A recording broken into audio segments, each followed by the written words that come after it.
Welcome to Big Bang. This is Satish. వచ్చే ఎన్నికల్లో గెలిపే లక్ష్యంగా వైసీపీ వ్యూహాలు రచిస్తోంది. అభ్యర్థుల ఎంపికలో బిజీబీజీగా గడిపేస్తున్న సీఎం జగన్మోహన్ రెడ్డి తన టీంను సిద్ధం చేస్తున్నారు. ఇందులో భాగంగా నియోజకవర్గాల ఇన్ఛార్జీలతో రెండో జాబితాను విడుదల చేశారు. మొత్తం 27 మంది పేర్లతో రెండో జాబితా విడుదలైంది. తాజా జాబితాలో పలువురికి స్థానచలనం జరిగింది. ఈసారి ఎమ్మెల్యేలకు ఎంపీలుగా, ఎంపీలకు ఎమ్మెల్యేలుగా కొందరికి అవకాశం దక్కింది.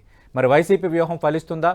మరోవైపు వైఎస్ షర్మిల రేపు కాంగ్రెస్లో చేరబోతున్న నేపథ్యంలో అటు టికెట్ దక్కని వైసీపీ సిట్టింగ్లు ఎలాంటి నిర్ణయాలు తీసుకోబోతున్నారన్న అంశం కూడా నిన్న పార్టీ కోఆర్డినేటర్ల సమావేశంలో చర్చకు వచ్చినట్టుగా తెలుస్తోంది. ఇక టికెట్ రాని ఎమ్మెల్యేలు చల్లారుతారా? మార్పులు మరి వైసీపీకి ప్లస్ అవుతాయి, మైనస్ అవుతాయి? దీనికి సంబంధించి మాట్లాడబోతున్నాం.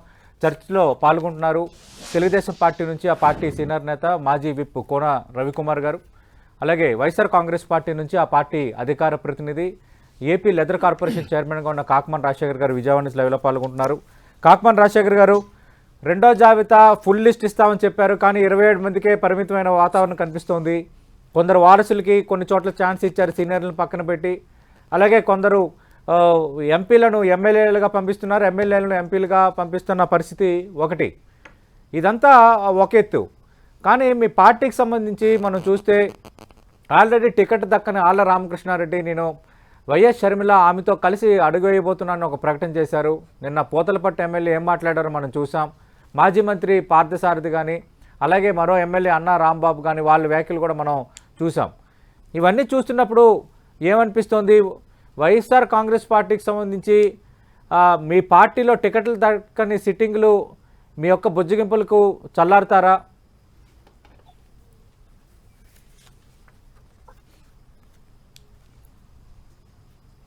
Good morning sir. Good morning sir.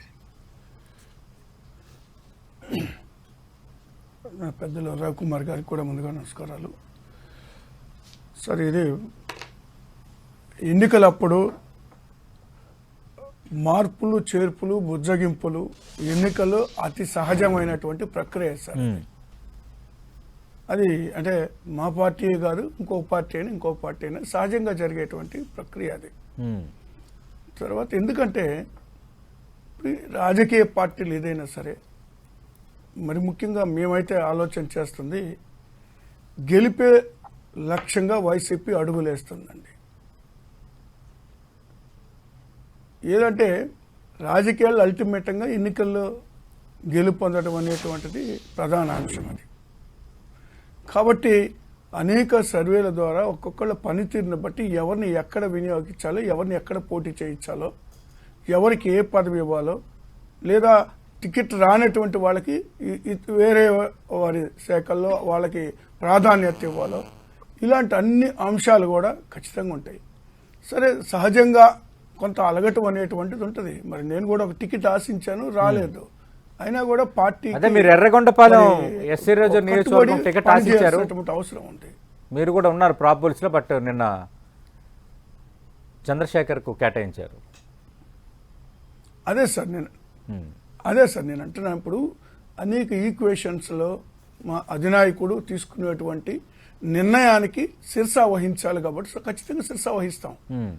ఆయన నిర్ణయమే శిరోధార్యం. ఆయన ఏ నిర్ణయం తీసుకుంటే దానికి, ఎందుకంటే అన్ని ఈక్వేషన్స్ ఆలోచన చేస్తారు వాళ్ళు. ఇప్పుడు నాకు టికెట్ ఇవ్వలేకపోవడానికి నన్ను ఏ విధంగా పార్టీ వినియోగించుకోవాలో, పార్టీ ఏ విధంగా నేను పనిచేయాలో, నాకు ఏదైతే చేయదలుచుకున్నారో అనే ఆలోచన ఉంటుంది వాళ్ళు ఖచ్చితంగా. కాబట్టి ఇప్పుడు గతంలో కూడా నేను పనిచేశాను. తర్వాత మరి నన్ను పిలిచి ఒక కార్పొరేషన్ చైర్మన్గా నియమించడం జరిగింది. కాబట్టి ప్రతి ఒక్కట్లో అందరికీ కూడా అలాగే ఉంటుంది. ఏ ఒక్కరిని కూడా కష్టపడ్డ వాళ్ళకి పని చేసినటువంటి వాళ్ళని వైఎస్ఆర్ కాంగ్రెస్ పార్టీ జగన్మోహన్ రెడ్డి గారు వదిలిపెట్టే పనేం లేదు. వాళ్ళు ఎలాంటి పరిస్థితుల్లో వాళ్ళకి సముచిత స్థానం కల్పిస్తారు. కాబట్టి ఎవరు కూడా ఇబ్బంది పడాల్సిన పరిస్థితులు లేదు, బాధపడాల్సినటువంటి పరిస్థితులు లేదు. ఎందుకంటే గతంలో చూసాం కదా, పనిచేసిన ప్రతి ఒక్కరికి కూడా అవకాశాలు వచ్చినాయి. ఎక్కడన్నా ఒకటి అరా ఏదైనా ఉన్నప్పుడు ఖచ్చితంగా మళ్ళీ రాబోయే రోజుల్లో వాళ్ళకి అవకాశాలు ఉంటాయి. అయితే నేను ఒకటి చెప్పదలుచుకున్నాను సార్.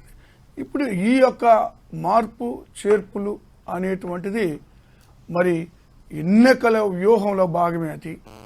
కాబట్టి దీన్ని వేరే విధంగా ఆలోచన చేయాల్సిన అవసరం లేదు. మా పార్టీ నాయకులు కూడా ఎక్కడన్నా, ఇప్పుడు మీరు ఆళ్ల రామకృష్ణారెడ్డి గారు చెప్పారు, ఆయన యాక్చువల్ గా మీకు తెలుసు కదా, మంగళగిరి ఎన్నికల సమయంలోనే ఈ ఒక్కసారి మరి ఈయన పోటీ చేస్తారు, నెక్స్ట్ రాబోయే రోజుల్లో బీసీలకు అవకాశం కల్పిస్తామని ఆ రోజు మరి ముఖ్యమంత్రి గారు ఆనాటి మరి ప్రతిపక్ష నేతగా ఆయన అప్పుడు మాట ఇవ్వడం జరిగింది.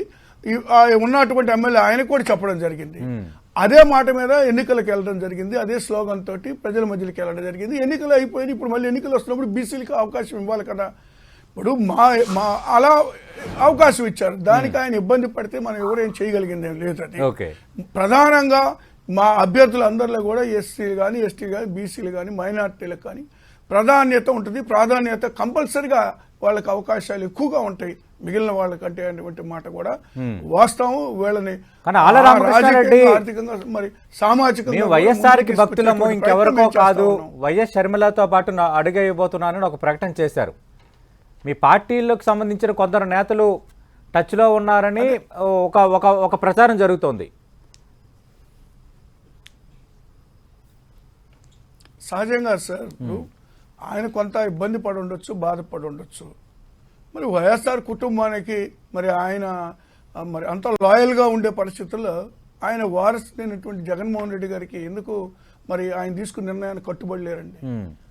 అందరూ కట్టుబడి ఉండాలి కదా. ఒక అధినాయకుడు తీసుకున్నటువంటి నిర్ణయానికి కట్టుబడి పనిచేయాలి. ఇది పార్టీ అండి, వేరే విషయాలు కాదు. ప్రజలు ఓట్లు వేయాలా, రవికుమార్ గారు, ఈ మార్పులు చేర్పులు గెలుపు వ్యూహంలో భాగమే. అధిష్టానం ఫైనల్ గా ఎవరికి గెలుపు గుర్రాలో వాళ్ళకి అవకాశాలు ఇస్తుంది. అలాగే అవకాశం దక్కన వాళ్ళకి ఖచ్చితంగా వాళ్ళని ఎక్కడో ఒక దగ్గర అకామిడేట్ చేస్తారు. దీన్ని మాకేదో రేపు పొద్దున్న సమస్య అవుతుందని అనుకోవటం లేదు. మరింత సీట్లు పెంచుకునే దిశగా మేము వేస్తున్న అడుగని ఈరోజు కాకుమాన్ గారు చెప్తున్నారు. నిన్న లిస్టు విడుదల చేస్తున్నప్పుడు మంత్రి బొత్స కూడా ఇదే కామెంట్ చేశారు. ఎన్టీవీ ప్రేక్షకులకు అలానే రాజశేఖర్ గారికి మీకు నా హృదయపూర్వక నమస్కారాలు అండి. నమస్తే సార్ రవి గారు. ఈరోజు రాజశేఖర్ గారు మాట్లాడేది విన్నాము. ఆయన చెప్పే దాంట్లో ఏ రాజకీయ పార్టీకైనా వ్యూహాలు వినపట్లేదు సార్ నాకు. ఏ రాజకీయ పార్టీకైనా వ్యూహాలు ఉంటాయని మాట్లాడారు. అలానే అభ్యర్థులను మార్చడం, కొత్త వాళ్ళని తీసుకోవడం ఇవన్నీ సహజమైన పరిణామం అన్నారు.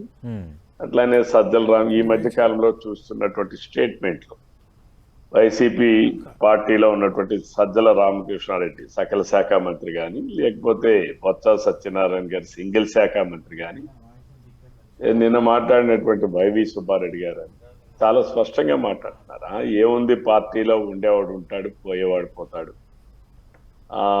అందరికీ మనం పదవులు ఇవ్వలేం కదా, కొంతమందికే ఇస్తాం. మరి అధినాయకత్వం తీసుకున్న నిర్ణయానికి అందరూ కట్టుబడి ఉండాలని రాజశేఖర్ గారు బాగా చెప్పారు.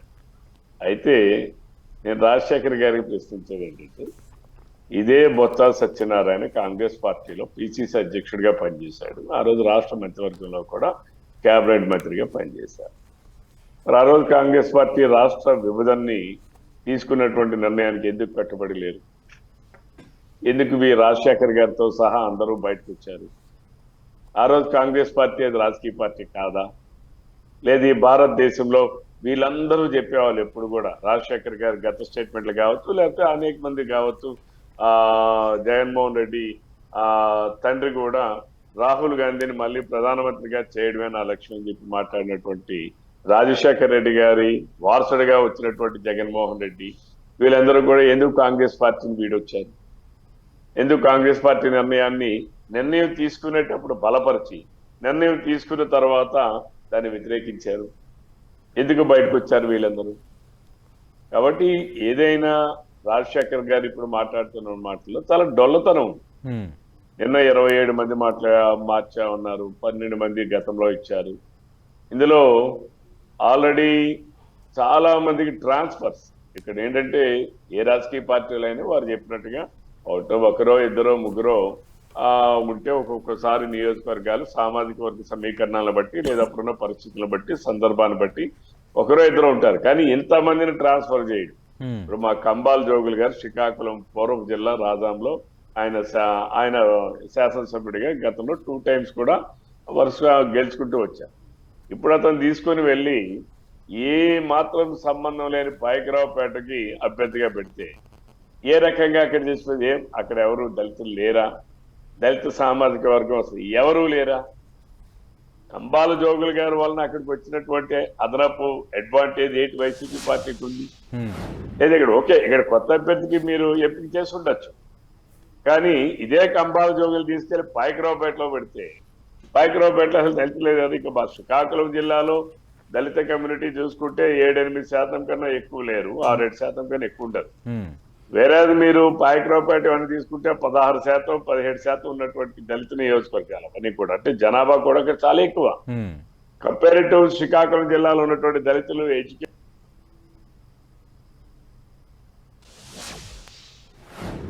ఎడ్యుకేషనల్ క్వాలిఫికేషన్స్ కానీ లేదు అదర్ రిలేటెడ్ మ్యాటర్స్ తీసుకున్నా సరే ఇక్కడికైనా అన్ని రకాలుగా కూడా ముందుండేటటువంటి ప్రాంతం పాయకరావు. మరి దీనివల్ల ఏం ప్రయోజనం సాధిస్తుంది? అట్లానే చెప్పారు నిన్న ఇప్పుడు చెప్పినటువంటి రాజశేఖర్ గారు ఇచ్చిన స్టేట్మెంట్ కి బొత్స సత్యనారాయణ, వైవి సుబ్బారెడ్డి, సజ్జల రామకృష్ణారెడ్డి మాట్లాడేదానికి ఉండేవాడు ఉంటాడు, పోయేవాడు పోతాడు అని చాలా స్పష్టంగా చెప్తున్నారు. మేము ఎవరిని బ్రతిమలాడడం లేదు, పోయేవాడు పోతాడు, పదవులు అందరికీ ఇవ్వలేం కదా, అందరికీ అలగిస్తాం, ఇవన్నీ ఎక్కడ సాధ్యం అని మాట్లాడుతూ ఉన్నారు. మరి ఉండేవాడు ఉంటాడు, పోయేవాడు పోతాడంటే వీళ్ళు ఎట్లానైతే ఆ రోజు కాంగ్రెస్ పార్టీని నచ్చేటి నుంచి వీళ్ళందరూ కూడా జగన్మోహన్ రెడ్డి స్వార్థం కోసం తండ్రికి ఆ పదవి నాకు ఇవ్వలేదనేటటువంటి, ఆయనకి దక్కలేదనేటటువంటి ఒక కక్షతో, ఆవేదనతో, నిరుత్సాహంతో తన తర్వాత ఏంటంటే జగన్మోహన్ రెడ్డి గారు తన దోపిడీని దాచిపెట్టుకోవడానికి ప్రజాస్వామ్యతంగా ఒక రాజకీయ వ్యవస్థలో ఉంటే నేను కొద్దిగా బయటపడతాననేటటువంటి ఆలోచనతో పెట్టినటువంటి రాజకీయ పార్టీకి వీళ్ళందరూ ఎట్లాగైతే ఇచ్చారో, రేపు వైసీపీ పార్టీ అనేటటువంటి ఎప్పుడు కూడా మేము గతంలో కూడా చెప్పాం, చాలాసార్లు చెప్పాం, ప్రజలకు కూడా తెలుసు Congress party and YCP party ఒకతాను మొక్కలని. ఇందులో రానటువంటి వాళ్ళు రేపు వైసీపీకి జనరల్ గా కాంగ్రెస్ పార్టీలో వెళ్తారు. షర్మిలా మనం చూద్దాం, షర్మిలా గారు కూడా ఎక్కడి నుంచి వచ్చారు? రాజశేఖర రెడ్డి గారి కూతురు, రాజశేఖర రెడ్డి గారు వారసులు అన్నది. నేను కూడా మా అన్న విడిచిపెట్టిన బాణం అని చెప్పింది. ఆ బాణం వెళ్ళాము తెలంగాణకి, మళ్ళీ అక్కకి చెల్లికి ఏదో రాష్ట్రంలో గొడవలు వచ్చి ఉండొచ్చు, దానిపైన తెలంగాణ పోయారు, పాదయాత్ర చేశారు. అక్కడ అన్ని కూడా చాలా మాటలు చెప్పారు. నేను అసలు తెలంగాణ బిడ్డనే, నాకు ఇదంతే ఉన్నాయి, నాకే హక్కులు ఉన్నాయి తెలంగాణలో, కేసీఆర్కి ఏముంది అని అనేకం మాట్లాడారు. తర్వాత నేను పోటీ రాజకీయాల్లో లేరు, మళ్ళీ ఇప్పుడు కాంగ్రెస్ పార్టీకి వెళ్తున్నారు. కాంగ్రెస్ పార్టీలో ఏం చెప్తున్నారు? మా నాయన కాంగ్రెస్ పార్టీలో పనిచేశాడు, కాంగ్రెస్ పార్టీ ముఖ్యమంత్రిగా పనిచేశాడు.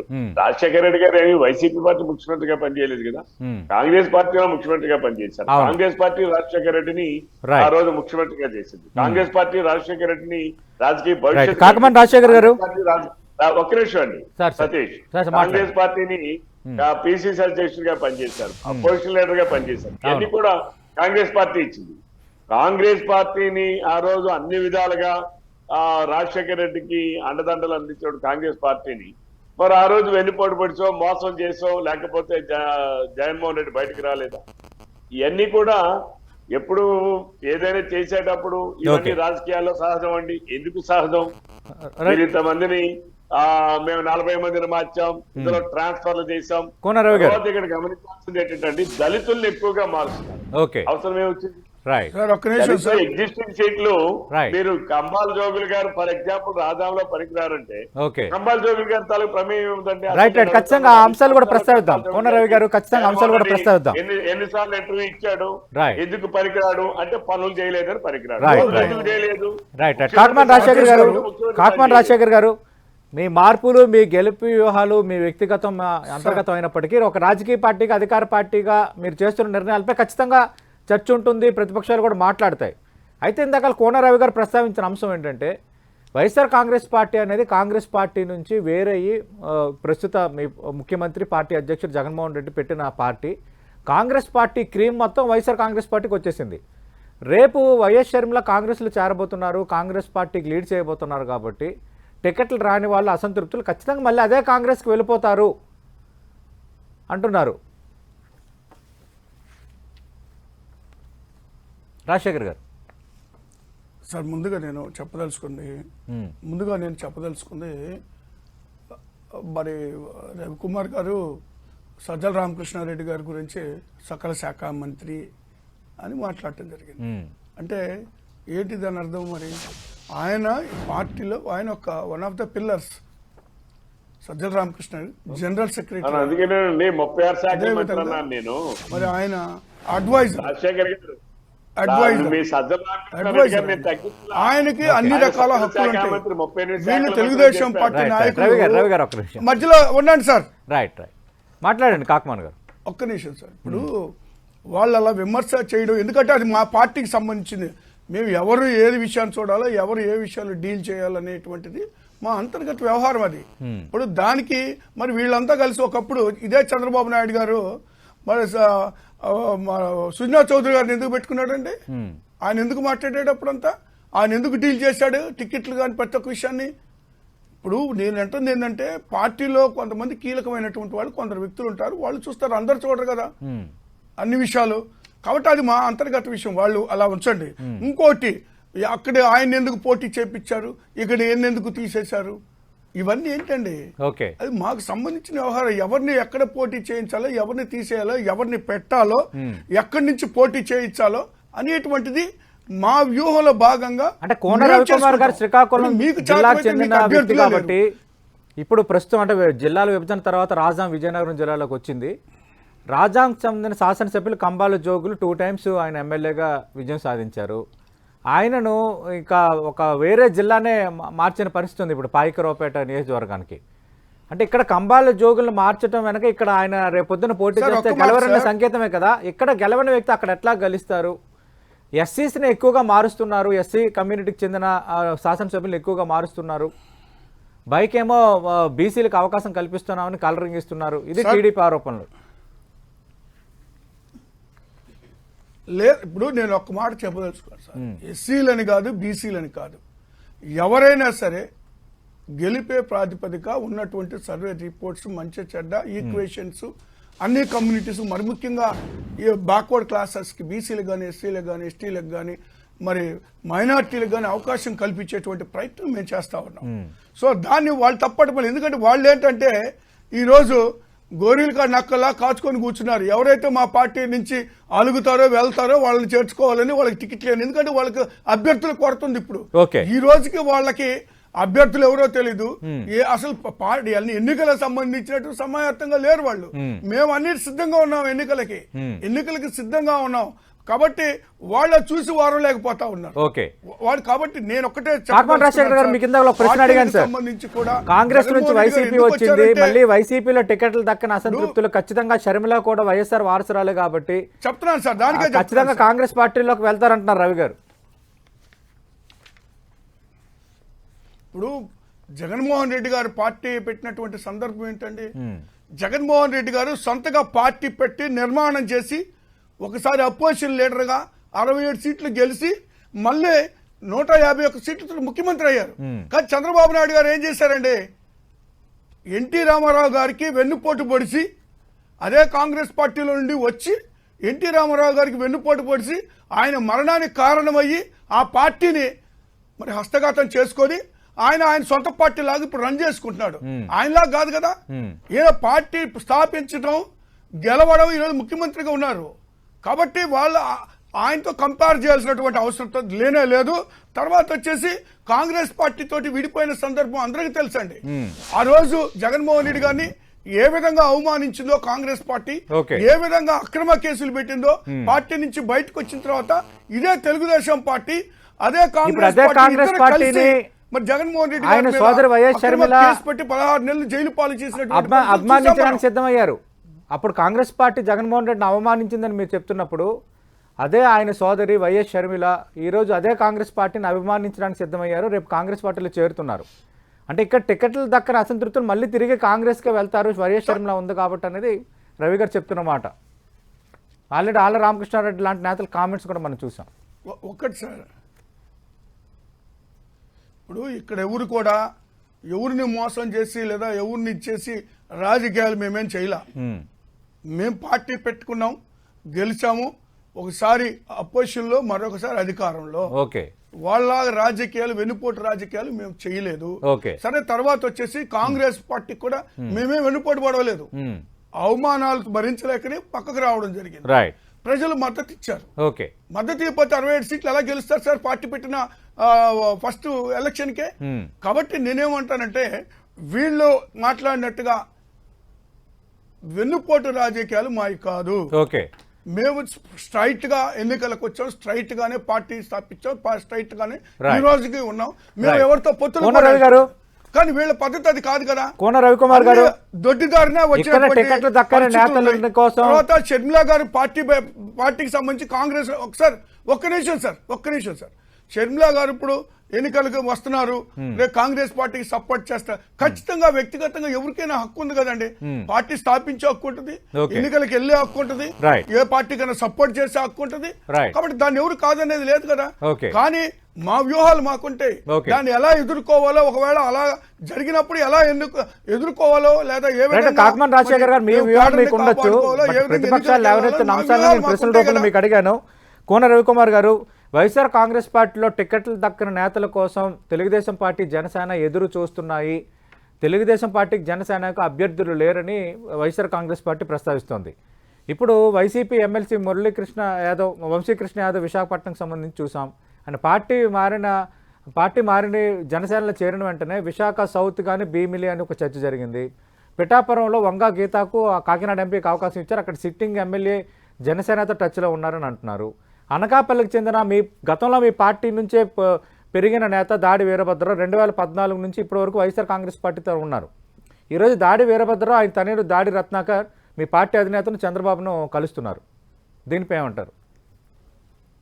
సతీష్ గారు, ఇప్పుడు మన రాజశేఖర్ గారు మాట్లాడే దాంట్లో ఒక నిజం ఉంది.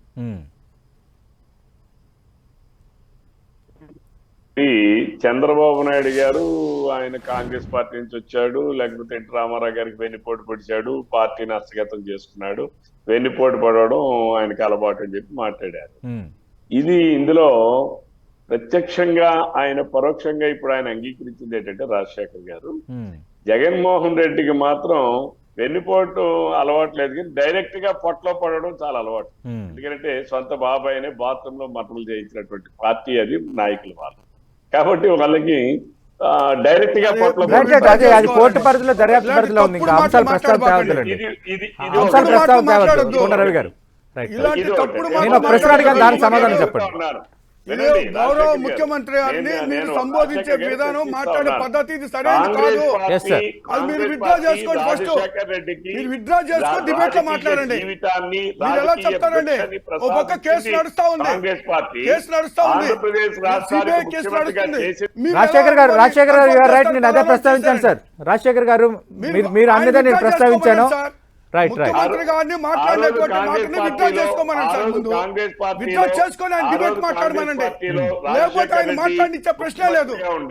ఆయన విత్డ్రా చేసుకోమనండి. రవికుమార్ గారు, మీరు విత్డ్రా చేసుకోండి. రవికుమార్ గారు ముఖ్యమంత్రిని ఉద్దేశించి చేసిన వ్యాఖ్యలను విత్డ్రా చేసుకోమని అడుగుతున్నారు రాజశేఖర్ గారు. వివేక హత్య కేసు నేను ప్రస్తావించినట్టు అది కోర్టు పరిధిలో ఉంది, దర్యాప్తు పరిధిలో ఉంది. బయట చేసినట్టుగా రాజకీయ ఆరోపణ డిబేట్లో చేసే వాతావరణం వద్దు. చేసుకొని మాట్లాడండి. ముఖ్యమంత్రి గారిని మీరు మాట్లాడినటువంటి మాటలు విత్డ్రా చేసుకోండి, విత్డ్రా చేసుకొని మాట్లాడండి. మీరు విత్డ్రా చేసుకొని మాట్లాడండి. రవికుమార్ గారు, మీరు మాట్లాడి సరైన పద్ధతి కాదు. మీరు మాట్లాడినటువంటి మాట సరైన పద్ధతి కాదు. కోన రవికుమార్ గారు, రైట్, నేను ఇందాక ప్రస్తావించాను, అది దర్యాప్తులో ఉన్న అంశం, అది విచారణలో ఉన్న అంశం. రైట్, నేను మీకు ఒక ప్రశ్న అడిగాను. వైసీపీలో టికెట్లు దక్కిన నేతల కోసం టీడీపీ, జనసేన ఎదురు చూస్తున్నాయని నేను ఇందాక దాడి వీరభద్రరావు ఎగ్జాంపుల్ కూడా మీకు చెప్పాను. ఈ రోజు ఒక్క నిమిషం అండి. దాడి వీరభద్రరావు గారు ఏ పార్టీ అండి? తెలుగుదేశం పార్టీలో 35 సంవత్సరాల పాటు ఆయన అనేక పదవులు నిర్వహించారు. అవును, ప్రతిపక్ష నాయకు, ఎమ్మెల్సీగా, శాసన మండలిలో ప్రతిపక్ష నాయకుడిగా పనిచేశారు, మంత్రిగా పనిచేశారు, శాసనసభ్యుడిగా పనిచేశారు. ఆ రోజు 2014 ముందు మరి తెలుగుదేశం పార్టీలో ఉన్నటువంటి దాడి వీరభద్రరావుని వైసీపీ పార్టీ ఎందుకు తీసుకున్నారు? లేదు, వంశీ గారు ఉన్నారు. వంశీ ఎందులో రాజకీయాలు ప్రారంభించాడండి? మొట్టమొదటి ప్రజారాజ్యం. వంశీ నిన్న ఏం చెప్పాడు? నేను బీసీని, నన్ను ఎన్ని అవమానాలు ఇచ్చారు, ఎన్ని అవమానాలు. అప్పుడు మిమ్మల్ని కాదని వెళ్ళిన దాడి వీరభద్రరావుని మళ్ళీ ఈ రోజు మీరు ఆహ్వానిస్తున్నారు కదా. నిద్ర అనకాపల్లి టికెట్ రాలేదని ఉద్దేశంతో దాడి వీరభద్రరావు మళ్ళీ మిమ్మల్ని అప్రోచ్ అయ్యారు కదా. సతీష్, నిద్ర లేని రాత్రులు గడిపానని వంశీ కృష్ణ చెప్పలేదా? వంశీ కృష్ణని వాడుకొని వదిలేదా? దాడి వీరభద్రరావు గారు తెలుగుదేశం పార్టీ నుంచి వెళ్ళి మళ్ళా తెలుగుదేశం పార్టీలోకి వస్తా ఉన్నారు. ఈరోజు షర్మిల ఏం చెప్పింది, Hmm. కాంగ్రెస్ పార్టీ మా నాయన ఉన్నారు, ఓకే కాంగ్రెస్ పార్టీ అన్ని మా అన్న బాను అని చెప్పి బయటకు వచ్చారు. ఓకే తెలంగాణ పార్టీ అన్నారు, మరి Right. ఇప్పుడు మా సొంత పార్టీ కాంగ్రెస్ పార్టీకి వెళ్ళిపోతున్నాం అన్నారు. రైట్ రేపు ఇప్పుడు రాజశేఖర్ గారు కూడా రేపు ఎల్లుండో ఆయన కూడా వెళ్తాడు కాంగ్రెస్ పార్టీ, వెళ్ళేటప్పుడు స్టేట్మెంట్ కొడతాడు, కాంగ్రెస్ పార్టీ మా తల్లి లాంటి పార్టీ, మళ్ళీ మా కాంగ్రెస్ పార్టీలోకి వెళ్తున్నాం. నేను ముఖ్యమంత్రి నిర్ణయాన్ని హైకమాండ్ నిర్ణయాన్ని శిరసావహిస్తానని చెప్పారు ఆల్రెడీ. ఎందుకంటే డిబేట్ లో ఉన్న రాజశేఖర్ గారు ఎర్రగొండపాలెం టికెట్ ఆశించిన వ్యక్తి, ఆయన కూడా ప్రాబుల్స్ లో ఉన్నారు. అదే అండి ఒక్క విషయం సతీష్ గారు, Please, please, సజ్జల రామకృష్ణారెడ్డి గారిని సకల శాఖ మంత్రాన్ని ఎందుకన్నానంటే అన్ని శాఖలు ఆయన పరిధిలో ఉండబట్టే మంత్రులు కూడా డమ్మీలు అయిపోయారు. డమ్మీలు అయిపోయారు కాబట్టి మంత్రులు అన్ని శాఖలు ఆయన పరిధిలో ఉండటం ఏంటండి? అదేనండి, ఇలాంటి తప్పుడు మాటలు మీరు మాట్లాడొద్దని చెప్తున్నా. ఓకే. అలాంటి తప్పుడు మాటలు మీరు మాట్లాడొద్దండి. మా పార్టీలో ఆయన ఒక కీలకమైనటువంటి వ్యక్తి, మా పార్టీలో ఆయన ఒక అడ్వైజర్ ఉన్నారు, ప్రధాన కార్యదర్శి ఉన్నారు, ప్రభుత్వ సలహాదారుగా ఉన్నారు, ఎవరు మాట్లాడతారండి? పొలిటికల్ అఫైర్స్ కమిటీ మెంబర్ గా ఉన్నారు. సతీష్ గారు Right, ఇక్కడ ఇక్కడ సమర్థుడు కానివాడు అక్కడ సమర్థుడు అవుతాడా? ఓకే ఓకే ఇక్కడ Right. అక్కడ నీతిమంతుడు అయిపోతాడా? రైట్ కాకమాన్ రాజశేఖర్ గారు చర్చను ముగించే ముందు ఇంకా ఎన్ని జాబితాలు విడుదలయ్యే అవకాశం ఉంది?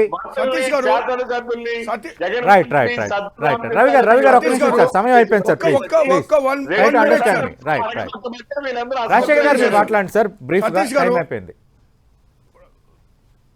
అదే ఇప్పుడు నేను ఒకటే చెప్పదలుచుకున్నాను సార్, ఈ మా పార్టీకి సంబంధించిన అంతర్గత వ్యవహారాల్లో వాళ్ళు జోక్యం చేసుకోవాల్సిన అవసరం లేదు. వాళ్ళ పార్టీలో ఏం జరుగుతుందో ఏం చేయబోతున్నారో మేము ఎప్పుడు కూడా మాట్లాడలేదు, మాకు అవసరం కూడా లేదు. మేము ప్రజల పక్షాన ఉన్నాం, ప్రజలు మా పక్షాన ఉన్నారు. కాబట్టి ఖచ్చితంగా 24 ఎన్నికల్లో వైఎస్ఆర్ కాంగ్రెస్ పార్టీ మరొకసారి విజయ కుందికి మోగించబోతుంది. కోన రవికుమార్ గారిని రాసి పెట్టుకోమని చెప్తున్నా నేను. రైట్ ఇందులో ఎలాంటి సందేహమే లేదు. ప్రజల పక్షాన మేము ఉన్నాము. థ్యాంక్ యూ రాజశేఖర్ గారు, థ్యాంక్ యూ కోన రవికుమార్ గారు. మార్పు